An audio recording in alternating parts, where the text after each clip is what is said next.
Hello guys, hello 1 2 3, hello.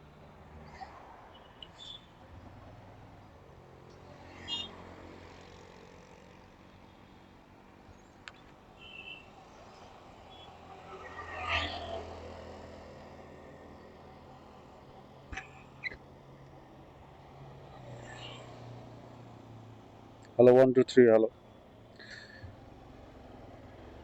তো hi hello everyone, কি অবস্থা সবার সবার সাথে অনেকদিন পরে মেবি কথা হচ্ছে। আসলে তোমরা অনেকে আমার কাছে জানতে চাও যে রাইড শেয়ার করার জন্য কি ধরনের বাইক দরকার। আবার অনেকে বলে যে ভাই আমার এফজেড গাড়ি আছে বা 150 সিসির গাড়ি আছে, অ্যাপাচি পূর্বী আছে, আরটিআর আছে, এইগুলা দিয়ে কি রাইড শেয়ার করা যায়?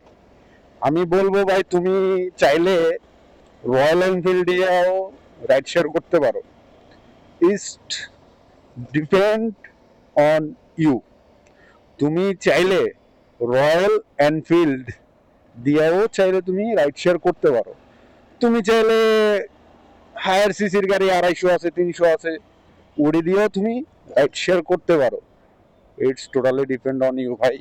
বাট কথা হচ্ছে, তুমি যদি দেখানোর জন্য রাইড শেয়ার করো বা ফ্যাশনের জন্য রাইড শেয়ার করো, তাহলে তুমি ওইসব হায়ার সিসির গাড়ি টাড়ি চুজ করতে পারো। বাট আনফর্চুনেটলি তুমি যদি ইনকামের জন্য বা সাশ্রয়ের জন্য যদি তুমি রাইড শেয়ার করতে চাও, তাহলে আমি বলবো ঢাকা সিটির ভিতরে বা আমাদের বাংলাদেশের প্রেক্ষাপটে ভাড়া টাড়ার যে অবস্থা বা অ্যাপস কোম্পানিগুলো যে হিসাবে ভাড়া দেয়, আমাদের জন্য দরকার হচ্ছে 50 সিসির গাড়ি। 1 লিটার তেল বলবো, সারাদিন গাড়ি চালামো রিল্যাক্সে। যাই হোক, ফাইজলামি করে লাভ নাই, যেহেতু আমরা মনে করো যে 50 সিসি গাড়িও নাই আর এটা হবেও না কখনো, সো এটা স্কিপ করে এখন আসে আসল কথায়। তো আসল কথা হচ্ছে, যারা রাইড শেয়ার করতে চাও 110 সিসি বা 125 সিসি, এর উপরে উঠার কোনো মানেই হয় না। মানে তুমি রাইড শেয়ার করবা, টাকা আর্ন করবা সঞ্চয়ের জন্য, আর সেটা যদি তুমি করতে চাও তাহলে তুমি করতে পারো। আর এর জন্য গাড়ি দরকার, আর ক্যাটারনে শুয়ে আছে, এর জন্য গাড়ি দরকার 110 সিসি। আমার মতো হুন্ডা লিভো চালাইবে 110 সিসির গাড়ি। আর হাইস্ট যদি তোমার মনে হয় যে আরেকটু বেটার দরকার, তাহলে তুমি 125 সিসির গাড়ি ট্রাই করতে পারো। কারণ ভাই, বাংলাদেশের রাস্তাঘাটের যে অবস্থা, 1 কিলোমিটার রাস্তা ঠিক করে গাড়ি চালানো যায় না পুরো ঢাকা শহরের কোনো একটা রাস্তায়। 1 কিলোমিটার তুমি হাই সিসি দিয়ে কি করবা ভাই?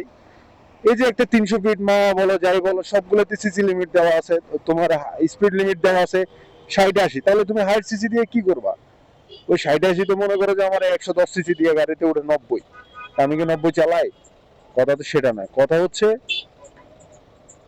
শুধু শুধু আজের পেছাল বাইরে লাভ নাই। তোমরা যদি রাইড শেয়ার করবার চাও, করবার পারো।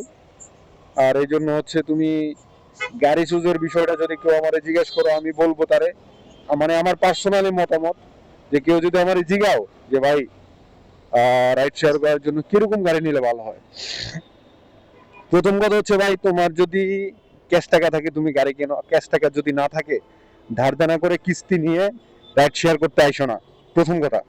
আর সেকেন্ড কথা হচ্ছে, তুমি যদি রাইড শেয়ার করতে চাও, সেক্ষেত্রে তোমার যেটা দরকার সেটা হচ্ছে একটা কম সিসির গাড়ি দরকার, যেটা তোমার সাশ্রয়ী হবে। 110 সিসি, হাইস্ট 125 সিসি যদি তুমি চাও। আর পারলে 110 সিসির গাড়ি নিচে গাড়ি নাও, আমার কোনো আপত্তি নাই। যেমন টিভিএস আছে, টিভিএস মেট্রো প্লাস আছে, স্ট্রাইকার আছে, এরপর টিভিএস এর হুন্ডা, টিভিএস এর হচ্ছে কি যেন রাইডার আছে না কি জানি আছে, জানি না। আর হুন্ডার মধ্যে নিলে হুন্ডা লিভো আছে, হিরোর মধ্যে নিলে হিরো এক্সট্রিম আছে। এই গাড়িগুলো হচ্ছে তোমরা রাইড শেয়ার করার জন্য চুজ করতে পারো, তোমার এগুলা লিস্টে রাখতে পারো রাইড শেয়ার করার জন্য। তো এই হচ্ছে কথা, রাইড শেয়ার করার জন্য সবচাইতে বেস্ট গাড়ি হচ্ছে এগুলা, এর উপরে আর কোনো কথা নেই, বাকিটা তোমাদের উপর ডিপেন্ড। এবার তোমরা যেটা কিনো। সো আশা করি অ্যান্সারটা পাই গেছো। সবাইকে অসংখ্য ধন্যবাদ ভিডিওটা দেখার জন্য। জানি না শেষ পর্যন্ত কয়জনে দেখবা, যাই কয়জনে দেখো, সবাইকে ধন্যবাদ। আর ভাই, অফিস ছুটির সময় ইসিবি চত্বর যাওয়াটা মানে একটা প্যারা। এই যে বনানী ফ্লাইওভারের উপরে আল্লাহর রহমতে এনতে জ্যাম শুরু, আস্তে আস্তে যায় নাম তো ইসিবি চত্বর। আচ্ছা যাই হোক, এ পর্যন্তই। সবাই ভালো থাকবা, সুস্থ থাকবা, আল্লাহ হাফেজ। দেখা হবে অন্য কোনো ভিডিওতে, কথা হবে অন্য কোনো টপিক নিয়ে। সে পর্যন্ত সবাই ভালো থাকবা, সুস্থ থাকবা। আর তোমাদের কি কি জানার ইচ্ছা আছে আমার একটু বইলো, আশা করি আমার সাধ্য অনুযায়ী চেষ্টা করবো। আল্লাহ হাফেজ।